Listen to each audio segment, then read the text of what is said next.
प्रिय विद्यार्थीगण, मैं आपका मित्र दीपक आपका स्वागत करता हूं आपके अपने YouTube चैनल स्मार्ट गुरुकुल में। प्रिय विद्यार्थीगण, आपकी सारणी मिल गई, अर्थात आपको समय सारणी मिल गई, किस प्रकार से आपकी क्लास प्रारंभ होगी, कौन से समय पे होगी, कौन से शिक्षक के द्वारा अध्ययन कराया जाएगा, वो आपको सारी लोगों को पता चल गई। और अब आपकी, चूँकि बहुत पहले से ही आप लोग परेशान चल रहे थे कि सर कब हमारी जो है क्लास प्रारंभ होगी, आपकी तो अब क्लास प्रारंभ होगी, अब तो खुशी की बात है। आइए, अब निरंतर रूप से क्लास आपकी चलते रहेगी। आज हम लोग देखने वाले हैं, चूँकि मैथ्स मैं खुद आपको बताने वाला हूँ, तो मैथ्स का सिलेबस से आइए आपको मैं रूबरू कराने वाला हूँ। तो मैथ्स किस प्रकार से पूछी जाती है पैरामेडिकल में और पॉलिटेक्निक में। चूँकि मैं जब भी सिलेबस बताता हूँ, पैरामेडिकल और पॉलिटेक्निक दोनों में जो सिमिलर सब्जेक्ट है, अर्थात जो साइंस है वो दोनों में पूछी जाएगी और जो मैथ्स है वो दोनों में पूछी जाएगी, और दोनों मेरे द्वारा ही बताया जाने वाला है। तो मैथ्स में जो है चूँकि आप लोग मैथ्स के लिए, चूँकि आफ्टर मैथ, चूँकि मैथ्स से इंटर किए हुए हैं या बायो से इंटर किए हुए हैं, वो सारे लोग जो है पैरामेडिकल के फॉर्म फिलअप करेंगे। तो पैरामेडिकल की जो सिलेबस होती है मैथ्स की ना, तो कुछ पोर्शन ऐसा होता है जो 11th से उठा के डाली जाती है, कुछ 12th से पोर्शन उठाई जाती है, ज़्यादा नहीं, 1 से 2 चैप्टर मिलती है। तो आइएगा, जो सिलेबस आपका ऑफिशियल वेबसाइट पर डाला गया, उस सिलेबस को मैं आपको बताने जाने वाला हूँ। तो आप लोग ये ध्यान रखेंगे, पॉलिटेक्निक वाले और पैरामेडिकल वाले दोनों के लिए मैथ्स का सिलेबस सेम ही रहने वाला है। तो बिना देर के हम लोग आगे बढ़ेंगे और समझेंगे सर कि मैथ्स का सिलेबस, मैथ की सिलेबस किस प्रकार से आपकी बाकी और अन्य चीज़ें जो है, जो अन्य सिलेबस की चीज़ें वो मैंने आपको बता दिया है, कितने मार्क्स की मैथ पूछी जाएगी आपके एग्जाम में, तो वो सारी चीज़ों से बात हमारी हो चुकी है। एक बार और थोड़ी सी बात हो ही जाए इन चीज़ों को लेकर। तो सर क्या, तो मैं आपको बता दूं, जितने भी यहाँ पर पॉली वाले हैं, अर्थात पॉलिटेक्निक वाले हैं, वो जैसा ध्यान से सुनेंगे, उसके एग्जाम में कुल मिला के प्रश्नों की संख्या कितनी रहेगी, 30 रहेगी। और 30 प्रश्नों की संख्या का अर्थ हुआ ईच एंड एवरी प्रश्न जो होने वाला है आपका, प्रत्येक प्रश्न 55 नंबर की होगी। इसका अर्थ ये हुआ कि आपके पास जो है 150 मार्क्स का प्रश्न पूछा जाएगा। उसके बाद बात कर ले सर पैरामेडिकल वाले के लिए। तो पैरामेडिकल के एग्जाम में जो मैथ्स के प्रश्नों की संख्या होगी सर, वो 15 अर्थात 15 होगी, और यहाँ भी प्रत्येक प्रश्न के लिए 5 अंक ही मिलने वाली है। इसका अर्थ ये हुआ सर कि कुल 75 मार्क्स का आपको मैथ्स मिलने वाला है। तो मैं आपको बता दूं, मैथ्स एक ऐसा सब्जेक्ट है जहां से आपकी गलती होने की चांसेस काफ़ी कम होती है, अर्थात नगण्य होती है। यहां से आप लोग पॉलिटेक्निक में 150 नंबर सावधानीपूर्वक अगर बनाया जाए, समझा जाए, सीखा जाए तो बनाया जा सकता है। उसी प्रकार सिमिलरली पैरामेडिकल में भी आप 75 नंबर अंक अर्जित कर पाएंगे, और जैसे अर्जित होगी गवर्नमेंट सीट आपको मिल जाएगी। तो आइए बिना देर के चलते हैं मैथ्स के सिलेबस की ओर। तो मैथ्स के सिलेबस को जानने का आप लोग प्रयास कीजिएगा, और मैं पूरा प्रयत्न करूँगा आपको पूरा सिलेबस को बताने का। तो ध्यान देंगे सबसे पहला चैप्टर, चूँकि मैंने इसके पहले ही बताया कि आप जो 10th का, चूँकि पॉलिटेक्निक वाले जो पॉलिटेक्निक का फॉर्म फिलअप करते हैं, इसका अर्थ ये हुआ कि पॉलिटेक्निक में क्या होता है कि 10th लेवल की होती है, लेकिन ये जरूरी नहीं कि 10th लेवल का ही सिलेबस आपको सारा पूछा जाए। कुछ ऐसे रहती है जो आपका 12th या 11th लेवल की रहती है। कुछ चैप्टर्स ऐसे हैं जो इंक्लूडेड है, उस चैप्टर को भी हम लोग साथ में देख लिया करेंगे। और पॉलिटेक्निक वाले आपको वैसे भी तो 12th लेवल पे, पैरामेडिकल वाले वैसे भी आप 12th लेवल पे फॉर्म फिलअप करते हैं। 12th वाले पैरामेडिकल से मेरी बात हो रही है अभी, तो आप लोगों का तो बेसिक सी बात है, 11th और 12th की सिलेबस मैथ्स में रहेगी। तो आइएगा, तो पहला चैप्टर जो है, तो सबसे पहले हम जानते, देखने का हम लोग का कुछ तरीका अलग होनी चाहिए। जैसे आपका सिलेबस वेबसाइट पे डाला गया है सर, किस प्रकार से, तो मैं आपको बता दूं कि आप लोगों में 2 पोर्शन में मैथ होती है। पहला होती है सर एडवांस पोर्शन, या कह सकते हैं एडवांस मैथ। और दूसरा क्या होगी सर, तो दूसरा जो होगी आपकी होगी एडवांस, और दूसरी क्या होने वाली है सर, दूसरी होगी सर दैनिक जीवन से संबंधित, जिसे हम लोग कहेंगे सर कुछ ऐसे प्रश्नों सूची नॉर्मल मैथ्स को इसके अंतर्गत रखेंगे, या कह सकते हैं कॉमर्शियल मैथ। क्या बोलेंगे इसको, कॉमर्शियल मैथ। तो मैथ 2 प्रकार से क्या होती है सर, आपके एग्जाम में डिफाइन की जाती है। तो सिलेबस को बारीकी से समझेंगे, ये अगर आप अच्छे समझ जाते हैं तो एक गवर्नमेंट सीट पक्का करने से आपको कोई रोक नहीं पाएगा। तो एडवांस मैथ्स की सूची एक साइड होगी, और एक साइड हमारी कॉमर्शियल मैथ्स की सूची होगी। कॉमर्शियल मैथ्स की सूची का अर्थ ये हुआ सर कि आपके दैनिक जीवन से संबंधित, अर्थात कि औसत आ जाएगी उसके अंतर्गत प्रतिशत आ जाएगी, उसके अंतर्गत जो है आपको देखने के लिए मिलेगी एसआई और सीआई, इट मीन्स साधारण ब्याज, चक्रवृद्धि ब्याज दिखेगी। पार्टनरशिप दिखने वाली है, तो ये सारा कुछ आपको यहाँ पर दिखने वाली है आपको है तो संख्या पद्धति अन्य चीज़ें दिखेंगी। बाकी जब एडवांस मैथ की ओर आएंगे तो आपको मेंसुरेशन दिखेगी, तो इन्वर्स ट्रिगोनोमेट्रिक फंक्शंस दिखेगी, रिलेशन एंड फंक्शंस दिखेगी। इसके पास आपको यहाँ पर जब आएंगे तो सर्कल अर्थात वृत्त से संबंधित प्रश्न दिखेगी, त्रिभुज से संबंधित प्रश्न दिखेगी, चतुर्भुज से संबंधित प्रश्न दिखेगी, आपको घन से एवं घनाभ से संबंधित प्रश्न दिखेगी, हाइट एंड डिस्टेंस ऊंचाई एवं दूरी से प्रश्न दिखेगी, और भी अन्य दिखने वाली है आपको एडवांस मैथ के अंतर्गत। तो एडवांस मैथ में कौन कौन से प्रश्न आएंगे और किस प्रकार के आएंगे, और साथ में कॉमर्शियल मैथ में कैसे कैसे आने वाले, आइए उस पर विचार करें थोड़ा सा और विमर्श करें हम लोग। तो ध्यान देंगे एडवांस मैथ का जो पहला पोर्शन है सबसे इंपॉर्टेंट पोर्शन है, जिसका नाम है सर, क्या नाम है सर, तो मैं आपको बता दूं उसका नाम है, हाँ ध्यान देंगे, तो उसका नाम क्या है सर, तो उसका नाम है आपका संबंध एवं फलन, संबंध एवं फलन, संबंध एवं फलन, इसी को बोलते हैं रिलेशन एंड फंक्शन। इससे प्रश्न जो है आपके एग्जाम में काफ़ी सुजित तरीके से पूछा जाता है, तो ध्यान देंगे और इसे हल करने का प्रयत्न करेंगे आप लोग। संबंध एवं फलन, रिलेशन एंड फंक्शन। और दूसरा जो आप लोग देखेंगे वो आपको दिखेगी सर त्रिकोणमिति, त्रिकोणमिति। और यहाँ जब आप लोग आएंगे चाहे पैरामेडिकल वाले हैं या पॉलिटेक्निक वाले हैं, तो त्रिकोणमिति के अंतर्गत अर्थात ट्रिग्नोमेट्रिक के अंदर आप लोग जो है इनके फंक्शंस को पढ़ना पड़ेगा। इसलिए इस चैप्टर को हम लोग 11th में जब पढ़ते थे 11वीं कक्षा में, तो कह देते हैं सर इन्वर्स ट्रिग्नोमेट्रिक फंक्शन, अर्थात सर इसमें उसमें क्या अंतर कुछ नहीं है, बस एक स्टेप आगे कर देती है। यहाँ पर आपको रेडियन, डिग्री और ग्रेड के बारे में भी अध्ययन करना पड़ता है, तो इसलिए ये त्रिकोणमिति का चैप्टर काफ़ी इंपॉर्टेंट होगी आपके लिए। और तीसरा सर क्या होगी एडवांस मैथ में, तीसरा होगी आपकी प्रायिकता, क्या होगी सर, प्रायिकता होगी। और चैप्टर नंबर 4 आप लोग देखेंगे तो सर त्रिकोणमिति से ही संबंधित एक होती है जो ऊंचाई एवं दूरी, वो होगी सर आपकी ऊंचाई एवं दूरी दिखेगी आपको। और उसके आगे जब चलेंगे तो सर ये 12th का चैप्टर है, लेकिन आपके एग्जाम में देखने के लिए मिलता है सर आव्यूह, क्या दिखती है सर, आव्यूह दिखती है और सारणिक दिखती है, जैसे हम लोग बोलते हैं सर डिटर्मिनेंट एंड मैट्रिक्स। चलिए चैप्टर नंबर 6 की ओर हम लोग आएंगे और देखेंगे सर लघुगणक, लघुगुणक या लघुगणक कहते हैं सर इसे। ये लघुगणक का अर्थ क्या हुआ सर, इसका अर्थ हुआ कि लॉग से संबंधित प्रश्न आपको यहाँ दिखेगी। और चैप्टर नंबर 7 जो आपको दिखेगी सर एडवांस मैथ में, वो क्या दिखेगी, वो दिखेगी क्षेत्रमिति, क्या दिखने वाली है आपको, क्षेत्रमिति दिखेगी। और चैप्टर नंबर जब 7 हम लोग आ ही गए, थोड़ा सा मैं इसे तो क्या कर लूँ छोटा करने का प्रयास करता हूँ, फिर उसे आपको समझाऊंगा अच्छे से बारीकी पूर्वक, 1 सेकेंड का समय देंगे। हाँ चैप्टर नंबर 8 जब आएंगे तो आपको दिखेगी सांख्यांकी, सांख्यांकी दिखेंगी। और इसके बाद जब 9 आएंगे तो ये एडवांस के अंतर्गत ही आती है एक चैप्टर, इसका नाम है सर संख्या पद्धति, संख्या पद्धति। ये सारे प्रश्न आपको देखने के लिए मिलेगी। जब क्षेत्रमिति पढ़ेंगे सर तो यहीं पर हम लोग को अध्ययन करना पड़ेगा, ज्यामिति से संबंधित जो प्रश्न आएगी इसका भी अध्ययन हम लोग यहीं करने वाले हैं।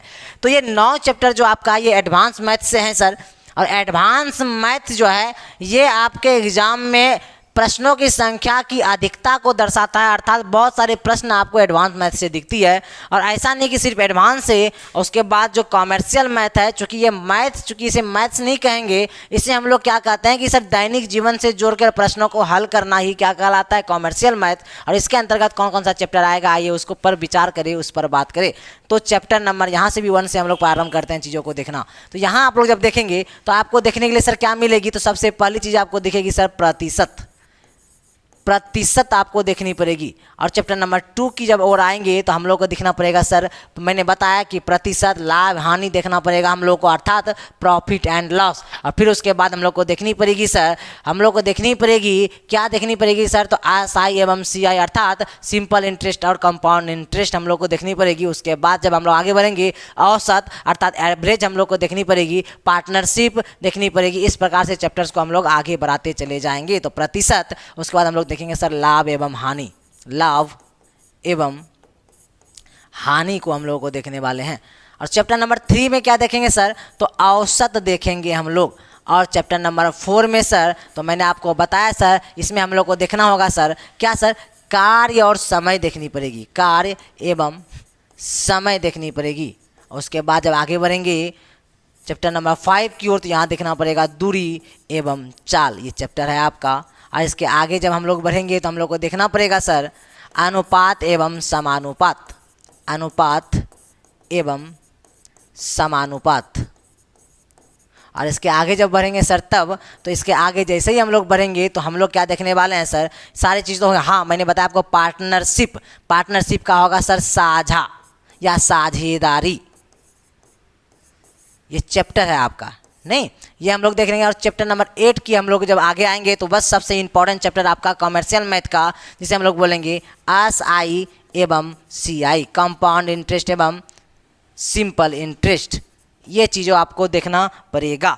और एक ऐसा चैप्टर है जिसका अध्ययन हम लोगों को जो है वो करनी पड़ेगी एडवांस मैथ के अंतर्गत ही, लेकिन ये चीज़ों की बहुत सारी जो प्रश्नों की संग्रह होती है वो आपके एग्ज़ाम में क्या किया है, कॉमर्शियल मैथ में जोड़ दी गई है। और उसका नाम क्या है सर, उसका नाम है बीज गणित, बीज गणित के अंतर्गत रख दी गई है इसको, यहाँ पर इस प्रकार से देखेंगे। और इसी बीज गणित के अंतर्गत हम लोग अध्ययन करेंगे सर द्विघात समीकरण का, द्विघात समीकरण का, ये आपका चैप्टर है सर। कुल मिला के 9 चैप्टर जो आपको दिखने के लिए मिलेगा वो दिखेगी आपको एडवांस मैथ में, और कुल 9 चैप्टर जो आपको दिखेगी सर ये कॉमर्शियल मैथ में दिखेगी।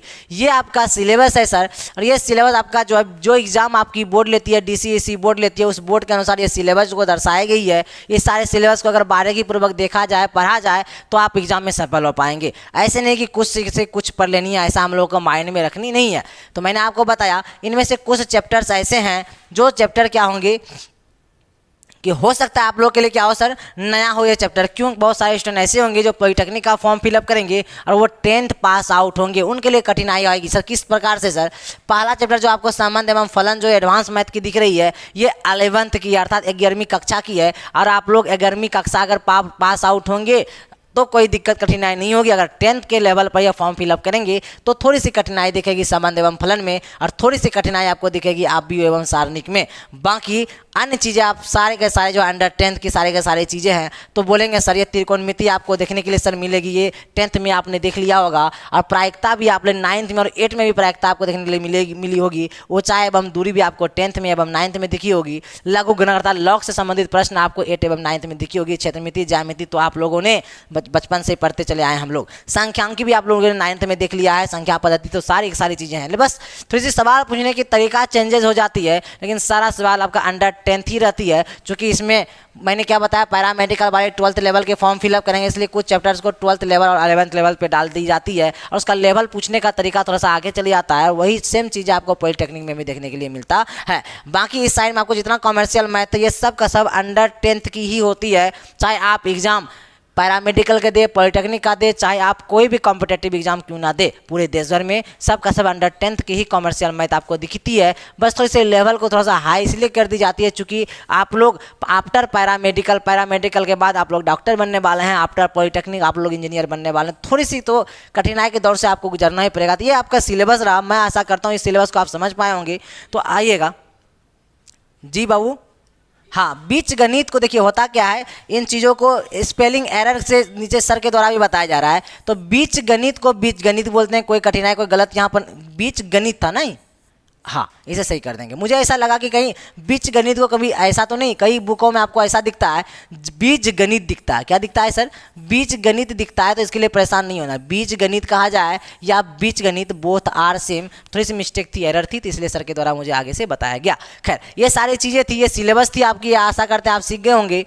तो क्या किया जाए, नेक्स्ट क्लास में आगे हम लोग को बढ़ा जाए या इसी क्लास में। तो मेरा मन है कि चूंकि बहुत समय हम लोगों ने वैसे भी ले लिया है, तो बिना देर के हम लोग चलते हैं। कुछ बेसिक चीज़ों से मैं आपको अवगत कराऊँ मैथ्स में, चूँकि मैथ्स की जो चीज़ें थी, जो सिलेबस थी, मैंने आपको बता दिया। तो आइए आज की क्लास में ये जितना भी चैप्टर्स है, सब चैप्टर से संबंधित कुछ बेसिक कॉन्सेप्ट अर्थात कुछ बेसिक जो फॉर्मूलाएँ हैं, आइए उसमें उससे आपको अवगत कराता हूँ। फिर नेक्स्ट क्लास में हम आपको पहले एडवांस मैथ का एक चैप्टर फिनिश्ड करेंगे, फिर कॉमर्शियल मैथ का एक चैप्टर फिनिश्ड करेंगे, फिर चैप्टर वाइज आपको नोट्स दी जाएगी, चैप्टर वाइज आपकी टेस्ट भी होगी। कठिनाई के दौर से आपको नहीं गुजरनी है और बहुत परेशान नहीं होनी है, बहुत सिंपल होती है आपके एग्जाम में सफल होना। तो बस आप लोग जैसे स्मार्ट गुरुकुल के द्वारा आपको बताया जाए बस वैसे ही करते चले जानी है। तो चलेंगे, तो हम लोग का पढ़ने का तरीका क्या होगा सर? पढ़ने का तरीका होगा सबसे पहले एक एडवांस मैथ का चैप्टर पढ़ेंगे, फिर कॉमर्शियल का एक चैप्टर पढ़ेंगे, फिर त्रिकोणमिति अर्थात कि एक एडवांस मैथ का पढ़ेंगे, फिर चलेंगे कॉमर्शियल मैथ। ऐसे ही अल्टरनेट हम लोग पढ़ेंगे और अल्टरनेट हम आपको क्या करेंगे बारीकी पूर्वक बताते चले जाएंगे। और नोट्स भी कुछ प्रश्न, बहुत सारे प्रश्न जितना भी हम यहाँ पर हल करके आपको देंगे वो सारे प्रश्न इंपॉर्टेंट तो रहेंगे ही एग्जाम के दृष्टिकोण से। एग्जाम में पूछे गए प्रश्नों की सूचियाँ भी रहने वाली है और बहुत सारे प्रश्न की सूचियाँ मैं क्या करूँगा एग्जाम में पूछे गए प्रश्न, कुछ ऐसे प्रश्न जो एग्जाम में पूछी जा सकती है और उस सारे प्रश्न का संग्रह मैं आपको दूंगा चैप्टर वाइज। क्या करने के लिए सर? घर में होमवर्क के तौर पर हल करने के लिए। वो हल करके आप हम लोग क्या करेंगे व्हाट्सएप पे आप लोग अपना होमवर्क साझा करेंगे ताकि मैं देख पाऊँ, या खुद आप अपने से भी अपने घर में हल कर सकते हैं और अपना आपका परीक्षण कर सकते हैं जैसे मैं आपको चैप्टर वाइज आपको बताऊंगा। तो बिना देर के चलते हैं बेसिक चीज़ों को जानकारी लेने के लिए। तो बेसिक चीज़ों से मैं आपको अवगत करा दूँ मैथ्स के बेसिक चीज़ों से, तो आइएगा उसके फार्मूलाओं से अवगत होते हैं। जो बेसिक फार्मूला है मैं चाहूँगा आज से ही पहले एक नोटबुक बनाएं अपने पास। नोटबुक के सबसे ऊपर वाले पेज में इसका अपना सिलेबस लिखे, पैरामेडिकल और पॉलिटेक्निक दोनों वाले लिखिए अपने अपने सेपरेट कॉपी में। उसके बाद तुरंत जो मैं अभी आपको फार्मूला से अवगत करवाऊंगा वो सारे फार्मूला का संग्रह एक साथ लिख लेंगे और उसे बहुत सिंपल फार्मूला है जिसका उपयोग यहाँ होगी, बिना उसके उपयोग के हम लोग आगे मैथ्स में नहीं बढ़ पाएंगे। ठीक है, तो मेरा जिम्मेदारी ये बनता है कि मेरे समक्ष जो भी जितने भी सारे स्टूडेंट और छात्र और छात्राएं जितना भी जुड़े हुए हैं या जुड़ेंगे तो सारे के सारे मेरे समक्ष मैं ऐसा सोचूंगा कि आप लोग कुछ नहीं जानते हैं, तो मेरी हमेशा मानसिकता ये रहेगी बिल्कुल बेसिक से मैं आपको उठाऊं और एकदम हाई लेवल तक लेकर जाऊं। तो आइएगा कुछ बेसिक फार्मूला से मैं आपको अवगत करा दूं जिसकी आवश्यकता काफ़ी ज़्यादा यहाँ पर देखने के लिए मिलेगी। चलेंगे, हाँ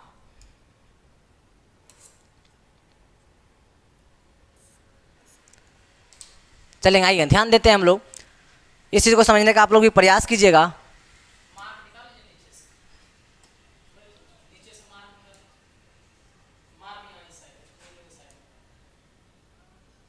जस्ट अ सेकेंड,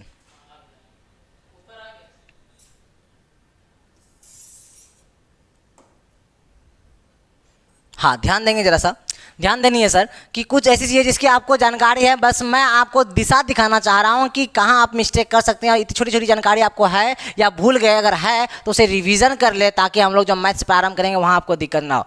छोटी सी चीज़ें सर, पाई एक नियत राशि है। नियत राशि मतलब क्या सर कि इसकी जो वैल्यू है वो कभी भी सर क्या होती है कांस्टेंट नहीं होती, अर्थात नियत राशि का ही अर्थ होता है कि ऐसा नियत राशि जिसका कोई मान निश्चित ना हो और इसका भी मान निश्चित नहीं है। और निश्चित मान वास्तविकता में निश्चित किसके द्वारा नहीं किया गया, अन्य वैज्ञानिक इन पर आए अपना विचार रखे। मान निश्चित इसलिए नहीं किया क्योंकि पाई की आवश्यकता हर जगह होने वाली है। क्षेत्रमिति में इसका उपयोग होगी और क्षेत्रमिति में हम लोग जानते हैं कि व्यास की वैल्यू के अनुपात के बराबर पाई की वैल्यू को रखा जाता है। ये आर्यभट्ट जी ने कहा था, जब हम लोग चलेंगे वहाँ तो बताएंगे, लेकिन छोटी सी जानकारी उसको देख लेंगे आप लोग। पाई एक नियत राशि है, पहली चीज़ है। दूसरी, भारतीय गणितज्ञ आर्यभट्ट ने पाई का मान कितना बताया कि 3.1416 बताया। दरअसल इसका ये एग्जैक्ट मान नहीं है, इसके बाद और मान आगे बढ़ते चले जाती है, लेकिन इतना मान बताया क्यों? क्योंकि पाई का वैल्यू को पुट हम लोग कहीं पर कर सके और उसे हल कर सके।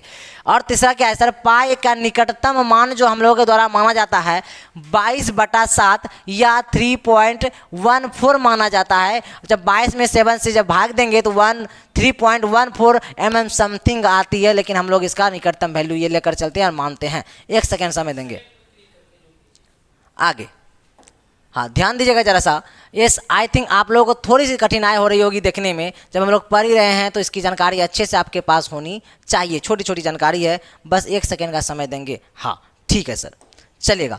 यहाँ देखेंगे पाई एक नियत राशि है, ये आपको जानकारी थी, बस मैं आपको एक आगाह कर रहा हूँ। और भारतीय गणितज्ञ आर्यभट्ट ने पाई का मान 3.1416 बताया और पाई का निकटतम मान सर क्या होती है 22/7 या 3.14 होता है। और पाई एक क्या है सर, अपरिमेय संख्या है, लेकिन पाई का यहाँ दिख दिया गया है कि पाई का जो मान होता है अर्थात 3.14 एवं 22/7 ये क्या होता है सर, ये होती है परिमेय संख्या। ये क्या होती है, परिमेय संख्या होती है। आइए कुछ संख्याओं से संबंधित कुछ बातों को हम लोग समझे और इस संख्याओं के बातों को ऐसा समझने का पूरा प्रयत्न आप लोग कीजिएगा। सर क्या समझनी है, समझने कुछ इस प्रकार से बातें इसके अंतर्गत डाली गई है मेरे द्वारा, जिसकी जानकारी आपको होनी चाहिए। पहली, सर प्राकृत संख्या किसे कहते हैं? तो हम लोग आपको बताए थे सर, मेरे द्वारा भी बताया गया था, कई बार आपको भी जानकारी होगी, बहुत सारे स्टूडेंट चूंकि यहाँ पर नए हैं तो ये चीज़ समझेंगे कि जितनी भी संख्या है जिसे हम लोग गिनती के तौर पर लेते हैं, अर्थात गिनती की संख्या को क्या बोलेंगे सर, उसे हम लोग प्राकृत संख्या कहते हैं। उसे एन से डिनोट किया जाता है सर, 1 2 3 4 और ये इन्फिनाइट तक चलता चले जाएगा,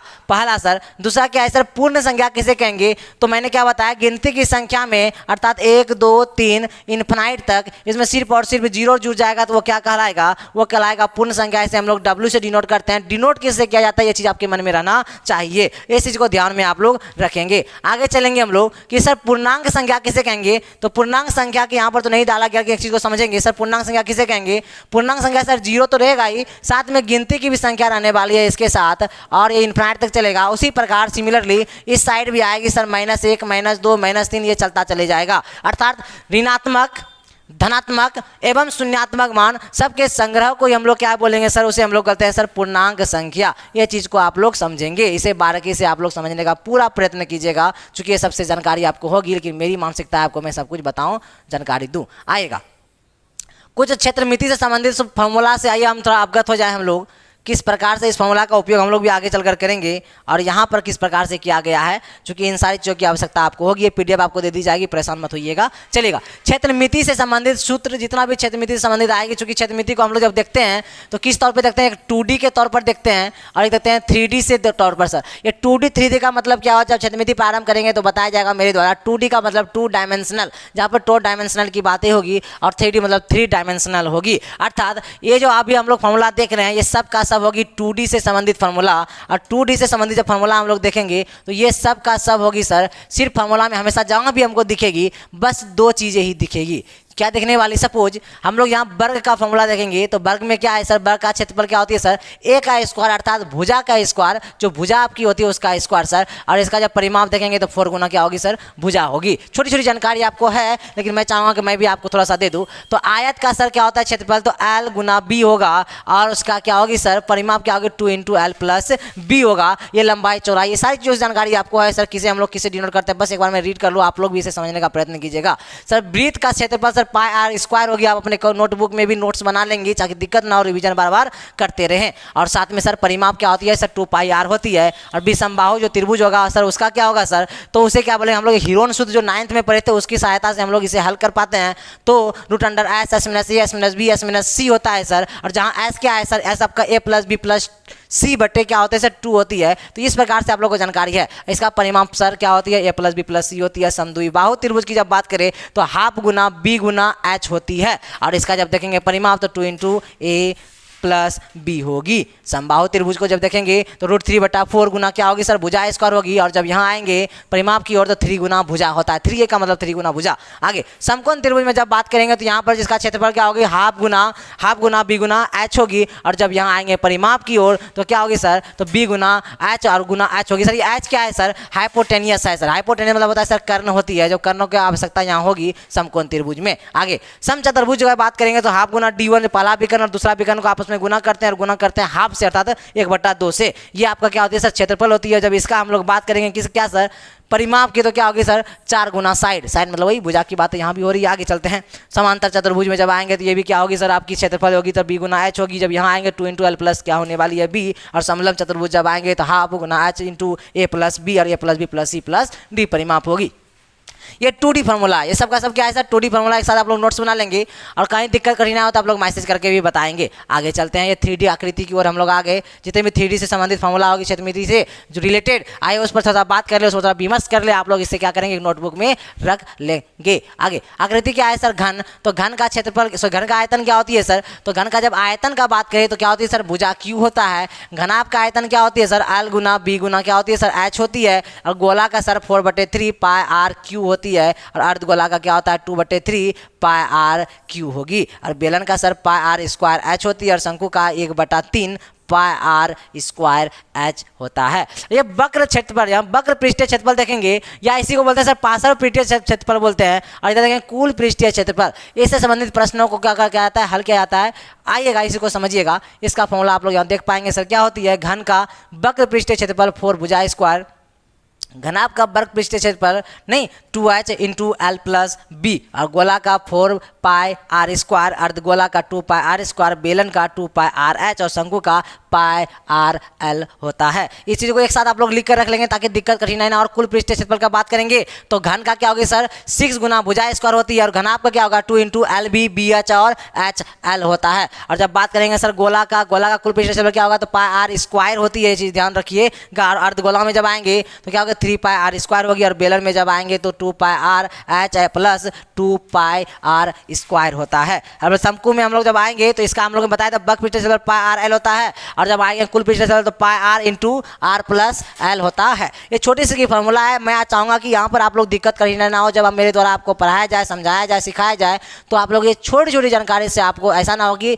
अवगत होंगे पहले और वर्तमान समय याद ना हो, तो ये छोटी छोटी चीज़ों को आप लोग रिवीजन कर लेंगे, नोटबुक में एक जगह संग्रहित कर लेंगे। तो ये हो गई सर क्षेत्रमिति संबंधित। जब आगे हम लोग बढ़ेंगे तो थोड़ा सा ये चीज़ें आपको परेशान करेगी, छोटी सी की चीज़ें हैं सर, जातीय मान एवं स्थानीय मान, जैसे हम लोग बोलेंगे फेस वैल्यू, और क्या बोलेंगे सर हम लोग प्लेस वैल्यू बोलेंगे। सपोज आपके पास कितना है सर, आपके पास मैंने एक एग्जांपल लिया है सर यहाँ पर 25,486 है ना, तो ये चीज़ है सर आपका। तो इसको क्या करेंगे सर, तो इसका अगर देखा जाए सर फेस वैल्यू, तो फेस वैल्यू किसे कहेंगे सर, और साथ में जब बात होगी सर प्लेस वैल्यू, तो प्लेस वैल्यू किसे कहेंगे, ये चीज़ आपको बतानी थी सर। नहीं तो इसको कैसे बतानी थी, लेकिन यहाँ पर आपको प्रश्न रहेगा, चूँकि यहाँ पर एग्जाम्पल डायरेक्ट दे दी गई है। यहाँ पर कुछ चीजें आपको सपोज रहेगी, सपोज आपको पूछा जाएगा कि 5 का किसका सर पूछ दिया जाएगा कि 5 का प्लेस एंड फेस वैल्यू ऐसे दिया जाएगा आपको। नहीं तो 5 का निकालना है, तो 5 का जब फेस वैल्यू का बात करेगा, मतलब जातीय मान का जब बात करेगा, तो 5 का जातीय मान खुद 5 होगा। फेस वैल्यू को बोलते हैं जातीय मान, याद रखिएगा जातीय मान, ये क्या हो जाएगी आपकी खुद 5 हो जाएगी। और जब बात की जाएगी कि 5 का निकालना है प्लेस वैल्यू, तो 5 का क्या करेंगे, 5 का 5 लिख दिया जाएगा, और ये देखा जाएगा कि 5 कौन से स्थान पे था, इकाई, दहाई, सैकड़ा और हजार के स्थान पे तो 1000 से गुना, अगर लाख के स्थान पे लाख से गुना, और दहाई अर्थात 10 के स्थान पे तो 10 से गुना। तो इस प्रकार से 5000 आपकी क्या हो जाती है सर, ये प्लेस वैल्यू अर्थात क्या होती है सर, यह स्थानीय मान होता है। तो इस प्रकार से दिखेगी। ये एग्जांपल लेने में थोड़ी सी मिस्टेक हुई थी, खैर आगे चलते हैं। चलिएगा, ये जातीय मान स्थानीय मान हो गई। अब आएंगे कोण का प्रकार। कोण के प्रकार के बारे में जानकारी आपको होना चाहिए सर, नहीं ध्यान देंगे जरा सा, छोटी सी की चीज़ें हैं, बड़ी चीज़ें भी नहीं है, लेकिन इसी चीज़ को समझेंगे। बिना समझे अगर आगे बढ़ेंगे तो आप लोगों को ज्यामिति में दिक्कत होगी। जब क्षेत्रमिति का पोर्शन आएंगे, ज्यामिति और क्षेत्रमिति, तो क्षेत्रमिति में तो ऊपर वाला जो फॉर्मूला थे 2D और 3D, वो आपको काफ़ी मदद करेगी। उसके बाद जब ज्यामिति में आएंगे तो ये वाला मदद बहुत करेगी सर, कोण नहीं टाइप्स ऑफ कोण।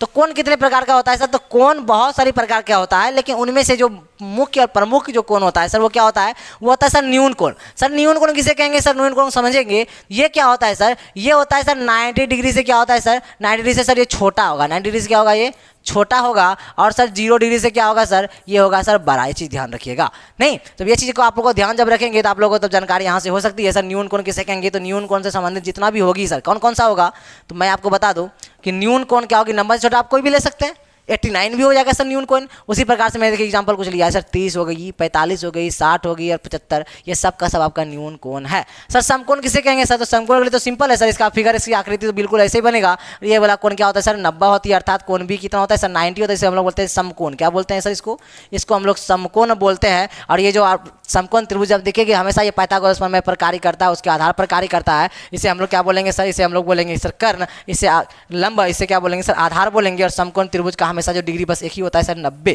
कितना होगा 90। तो यहाँ पर लिख दिया समकोण जो होगी इसे इंग्लिश में बोलेंगे राइट एंगल। ये 90 डिग्री कोण के क्या होती है सर, समान अर्थात 90 डिग्री ही होता है। जब अधिक कोण का बात करें तब सर, तो अधिक कोण का जब बात करेंगे तो 90 डिग्री से क्या होगी सर, ये होगी सर बड़ा, और 180 डिग्री से क्या होगी सर, ये होगी छोटा। तो आइएगा बात करें तो 90 डिग्री से बड़ा अर्थात 100 डिग्री कर ले लिया जाए अधिक कोण है, 120 डिग्री लिया जाए तो ये भी अधिक कोण। मैंने एग्जांपल आई थिंक लिया भी है। आगे अधिक कोण कितना है सर, 100 डिग्री है, 120, 150, 160, 70, 80 के नीचे तक जाएगी, ये सब का सब अधिक कोण कहलाएगा। और सरल कोण क्या होगा सर, सरल कोण का एक और नाम है, उसे क्या बोलते हैं सर, हम लोग रिजु कोण बोलते हैं। मैंने यहाँ पर लिख दिया है कि सरल कोण का एक और नाम है सर रिजु कोण बोलते हैं। इसको क्या बोलते हैं सर, इसको बोलते हैं रिजु कोण बोला जाता है। तो ये जो रिजु कोण होता है सर, जानते हैं क्या होता है, ये 180 डिग्री के क्या होता है सर, समान होता है। कितना होता है सर, 180 डिग्री के समान होता है। और अगर आपको बोला जाए सर न्यून कोण, ये चीज़ मेरे द्वारा नहीं लिखा गया क्या है, तो न्यून कोण और रिजु कोण दोनों का वैल्यू 180 डिग्री क्या होता है, समान होता है, अर्थात एक्यूट एंगल और साथ में सर स्ट्रेट एंगल, दोनों एंगल क्या होगी सर 180 के सिमिलर होगा, समान होगा। ये चीज़ को समझ गए होंगे, आशा करते हैं। इसे अच्छे से कर लेंगे ताकि दिक्कत कठिनाई इनसे आपको जूझना ना पड़े। आइए कुछ सिंबल से बात करें थोड़ा सा, क्योंकि सिंबल आपको परेशान ना कर दे, इसलिए सिंबल को जैसा देखेंगे। तो सिंबल कुछ इस प्रकार से है, क्या है सर, तो देखने का प्रयास कीजिएगा। ये क्या है सर, आपको तो बोलेंगे सर ये क्या है, आपका जोड़ है। क्या है सर, ये जोड़, कोई दिक्कत नहीं है सर। जोड़, ये घटा समझते हैं सर, गुना समझते हैं, भाग समझते हैं, सबसे जानकार आप लोग हैं, कोई दिक्कत नहीं है सर। इसके बाद जब आएंगे इस जगह सर, इसे क्या बोलेंगे सर, प्रतिशत बोलते हैं। क्या बोलते हैं इसे सर, प्रतिशत बोलेंगे, जैसा याद रखेंगे। अगर ऐसा रहे शब्द तो ऐसा रहेगा तो इसे बोलेंगे, चूंकि इसकी खैर आवश्यकता नहीं होगी। क्यों? क्योंकि आपके एग्जाम में कोई भी क्वेश्चन जो रहता है वो लिखित परीक्षा नहीं होती है, ऑब्जेक्टिव टाइप प्रश्न होती है आपके, उसमें निगेटिव भी तो वैसे ही रहता नहीं है। तो उससे आप कैसे भी हल करें, बस आंसर आपके सही होनी चाहिए। तो चूंकि के बारे में जानकारी अगर नहीं भी होती तो कोई दिक्कत नहीं, लेकिन जानकारी ले लीजिए। और ये क्या होगा सर, इसे बोलेंगे सर इसलिए। क्या बोलेंगे इसे, इसलिए। जब आगे बढ़ेंगे हम लोग तो एक नॉर्मल सी चीज़ है सर, इसे त्रिभुज बोलेंगे, सबको जानकारी है ही ये, नहीं इसे त्रिभुज ही ना बोलेंगे। और एक चीज़ और याद रखिएगा, इसका प्रयोग कभी कभी दिखेगा, इसे बोलेंगे सर फिजिक्स की चीज़ें हैं, इसे बोलते हैं सर ओम। क्या बोलते हैं इसे, ओम बोलते हैं। और इसकी बार बार उपयोग आपके यहाँ होने वाली है, इसे बोलेंगे सर इनफाइनाइट बोलते हैं, मतलब अनंत बोला जाता है इसे। क्या बोला जाता है सर, अनंत बोला जाता है। उसके बाद जब चलेंगे एक चीज़ और जो इसके बारे में जानकारी आपको है, इसको बोलते हैं सर पाई। क्या बोलते हैं इसको सर, इसको पाई बोला जाता है। और ये होता है सर डब्लू की तरह से बोलते हैं सर ओमेगा। क्या होता है सर, ओमेगा बोलते हैं इसको। नहीं एक आपको जानते कैसा रहेगा सर, कैसा रहेगा, एकदम बी की तरह रहेगा, इसे बोलते हैं सर बीटा। क्या बोलेंगे इसको सर, इसे बोलेंगे हम लोग बीटा, याद रखिएगा। उसके बाद जब बराबर रहेगा जैसे बराबर ही बोलते हैं। और याद रखिएगा अगर आपको बराबर देकर काट दिए तो बोलेंगे इज नोट, अर्थात बराबर नहीं, ऐसे बोलेंगे हम लोग। जब आगे हम लोग चलेंगे कुछ चीज़ों को जब जानकारी जब प्राप्त करेंगे तो एक चीज़ और, ऐसे हम लोग किसे डिनोट करते हैं सर, इसे हम लोग करते हैं वर्ग को। और जैसे ऐसे करके आपको क्या कर दिया जाए, यहाँ पर 3 डाल दिया जाए, इसे बोलेंगे हम लोग घन। याद रखिएगा ये छोटी छोटी चीज़ें आपको जानकारी होनी चाहिए। और इसे याद रखिएगा अगर डबल ऐसे दे दिया जाए, इसे बोलेंगे सर समांतर। क्या बोलेंगे इसे सर, समांतर बोलेंगे। ठीक है, ये छोटी छोटी चीज़ें थी जिसकी जानकारी आपको होनी चाहिए थी। एक चीज़ और, अगर ऐसे आपके पास रहे तब सर इसे बोलेंगे सर, जानते हैं क्या, समरूप। क्या बोलेंगे, समरूप, मतलब एक समान। और ऐसे देकर समरूप का चिन्ह ऊपर से एक और डैश दे दिए, इसे बोलेंगे सर्वांग सम। क्या बोलते हैं, सर्वांग सम बोलते हैं। ये छोटी छोटी जानकारी थी, ये आई थिंक आपको दिखने में कठिनाई हो रही है, इसी चीज़ों को मैंने उधर लिख दिया। और एक चीज़ और समझिएगा, एक ऐसे रहेगा, इसे बोलते हैं सर फैक्टोरियल, फैक्टोरियल बोलते हैं। ठीक है, ये चीज़ याद रखिएगा। तो थोड़ा सा ध्यान दीजिएगा उस साइड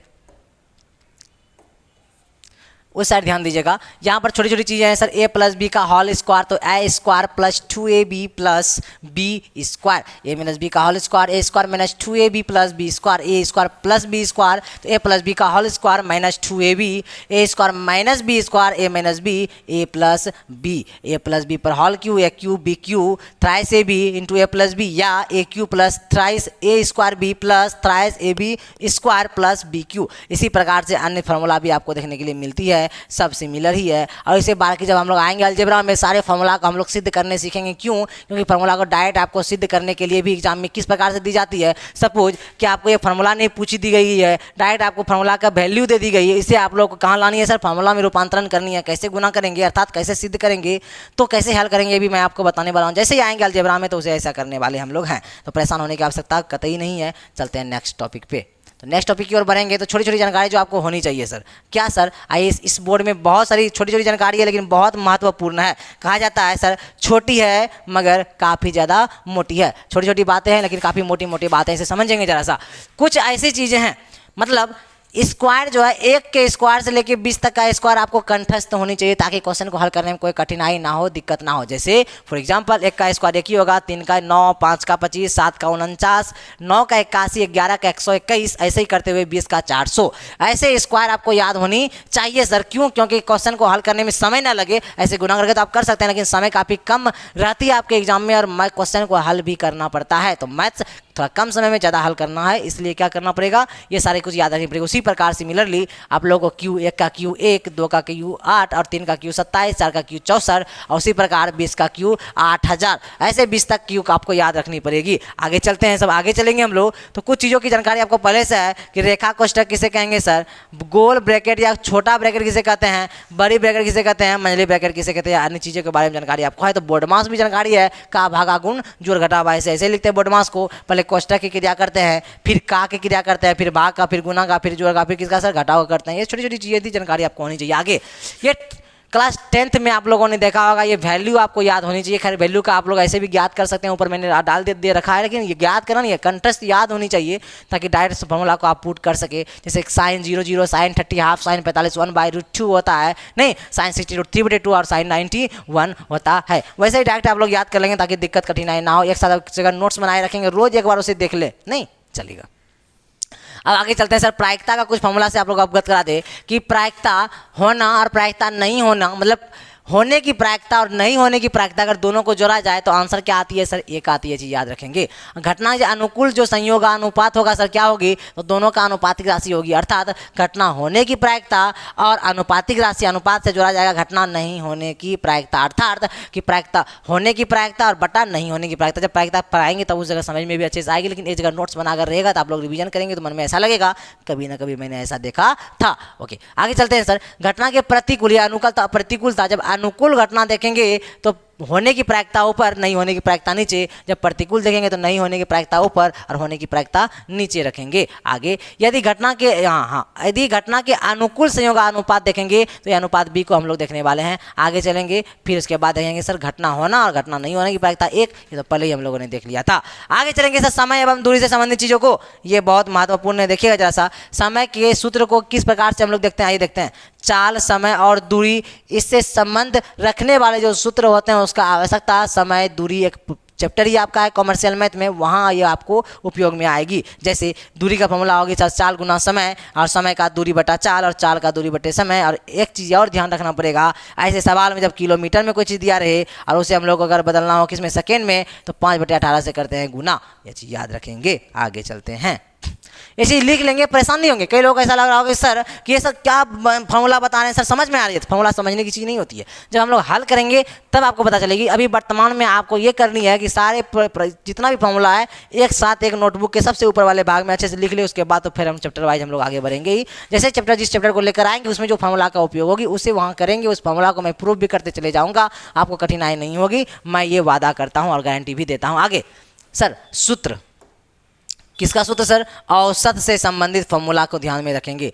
तो सर प्रथम n प्राकृत संख्याओं का औसत है n+1/2, प्रथम n प्राकृत संख्याओं के वर्गों का औसत n+1 × 2n+1/6, और लगातार n तक विषम संख्याओं का औसत सर सिर्फ n आंसर आएगी, और लगातार n तक सम संख्याओं का औसत n+1, और औसत बराबर होते हैं सर राशियों का योग बटे राशियों की संख्या। और रोमन में सर जैसे 1 को सर ऐसे लिखते हैं, 2 को ऐसे लिखते हैं, इसी प्रकार 50 को L लिखते हैं। ये याद रखिएगा, चूंकि एक बार एग्जाम में ऐसे ही पूछ दी गई है आपको कि 128 का रोमन संख्या कितनी होगी, तो आपको इसकी सहायता से सारा रोमन संख्या आप निकाल सकते हैं, बता सकते हैं, इतना सा लेकिन याद आपको होनी चाहिए। चलेंगे आगे चलता है, लघु गणक से संबंधित देखेंगे आप लोग। लघु गणक सर क्या, तो लॉग बेस ए ब्रैकेट बंद m इंटू एन का फॉर्मूला होगा sir log m plus log n, और बेस में जो a है वो a हमेशा रहता है। आगे चलते हैं सर हम लोग, फिर यहाँ पर चलेगा log m/n का होगा sir log m minus n होता है, और बेस में जो a रहती है वो हमेशा log में रहा करता है। तो a का पावर सर एक क्या होगी सर, तो a ही होगी। उसी प्रकार से log a का मान क्या हो जाएगी, तब 1 हो जाएगी। log a पर पावर जब 0 देंगे तो क्या होगी सर, तो a का पावर जब 0 देंगे तो क्या होगी सर, तो 1 देगी। और सिर्फ इस पे ही नहीं, आप कोई भी संख्या में पावर, ये यही दर्शाता है कि कोई भी संख्या में पावर अगर 0 दे तो उसका वैल्यू कितनी होगी, 1 के समान होगी। अर्थात अगर 1 का पावर 0 दे तो कितना होगी सर, तो 1 ही होगी। अगर हम लोग क्या करें कि 10 का पावर 0 दे तो क्या होगी सर, 1 ही होगी। अगर हम लोग 1000 का भी पावर 0 दे तो कितना होगी सर, 1 ही होगी। अगर हम लोग हाथी का पावर 0 दे तो सम क्या होगी सर, 1 आएगी। ये चीज़ को ध्यान रखेंगे, कोई भी संख्या क्यों ना रहे उसमें पावर अगर 0 दिया जाए तो क्या होगी सर, तो वो किसके समान होगी, 1 के समान होगी। यहाँ से एक चीज़ ये भी समझा रही थी हम लोगों को, क्या समझा रही थी, अगर a का पावर 1 दे तो क्या आएगी सर, आंसर a। अर्थात अगर आपको 2 का पावर 1 दे, इसका मतलब क्या आएगी, जो पावर जो बेस था वही आंसर था, यहाँ पर 2 था 2 आंसर। 3 का पावर 1 तो 3 आंसर। अगर आपके पास दे 100 का पावर 1 तो इसका मतलब 100 आंसर। आपके पास अगर दे कि हाथी का पावर 1, इसका मतलब आंसर क्या आने वाला है आपका, हाथी ही आएगा। तो ये चीज़ आपको लॉग हम लोग को समझाती है। लॉग यही समझाते हैं किस प्रकार से हम लोग जो है लघु गणक के चीज़ों से कुछ चीज़ों को, मैथ्स के संबंधित चीज़ों को समझ सके, और ये भी समझ सके कि कोई भी संख्या के बेस अर्थात नीचे वाले भाग में 1 छिपा रहता है, कोई भी संख्या के गुणा में 1 छिपा रहता है, कोई भी संख्या के पावर में 1 छिपा रहता है। ये कौन बताता है, ये लॉग बताता है। अर्थात ये चैप्टर जो आपका लघु गणक है ये बताता है। आगे तो डिवीजन का अर्थात इसका रूल कुछ समझना पड़ेगा आपको। एक रूल होता है सर, भाज्य बराबर भाजक गुना भागफल प्लस शेषफल, इसी को हम लोग लिखते हैं a equal to b q plus r. तो मैंने यहाँ बता दिया है सर, ए क्या बोलते हैं, ए भाज्य रहती है, बी रहता है भाजक, और क्यू रहता है सर भागफल, और आर रहता है आपका शेषफल। आइए घातांक की चीज़ें, घातांक इज सिमिलर टू लघुगणक। जो घातांक होता है लघुगणक से सिमिलर होता है। यहाँ भी देखेंगे आपको, जैसे ये फॉर्मूला था सेम फॉर्मूला यहाँ भी दिखती है, a to the power m गुना a to the power n equal to a to the power m plus n. आगे a to the power m भाग a to the power n, तो a to the power m minus n. Same चीज़ यहाँ भी हम लोगों ने देखा था, ये भागी तो हम लोग कर रहे थे, फॉर्मूला सेम ही तो था। इसी प्रकार से सारे फॉर्मूला की सूची एक साथ रख लेंगे। 9 6 5 4 3 का ये सारा का सारा सवाल है। आशा करते हैं ये छोटी छोटी चीज़ों से आप अवगत हो गए होंगे। ये इसे एक जगह रख लेंगे ताकि दिक्कत ना हो। कल से हम लोग पहले नंबर चैप्टर को प्रारंभ करेंगे, 12 से पढ़ेंगे। एक नोटबुक अपने पास रखेंगे, 12 से पढ़ते चले जाएंगे। बहुत समय हमारे पास, लेकिन इस समय से पहले ही हम लोग क्या पहले ही बताएं आपको कि 2 से ढाई महीना पहले हम लोग सिलेबस को लगभग समाप्त करने का प्रयास करेंगे, और साथ में फिर हम लोग टेस्ट सीरीज हमारा रेगुलर प्रारंभ हो जाएगा, और निरंतर रूप से हम लोग पढ़ेंगे। जितना बताई जाएगी उतना आपके लिए पर्याप्त होगी। बस आप लोग ध्यान देते रहेंगे। मैं दीपक ले रहा हूँ वर्तमान समय में विदा। फिर मैं आपसे नेक्स्ट क्लास में पहले चैप्टर न्यू चैप्टर के साथ आपके समक्ष खड़ा होऊंगा। तो आप सारे लोग आकर जुड़ेंगे, मैं ऐसा आशा करता हूँ। धन्यवाद।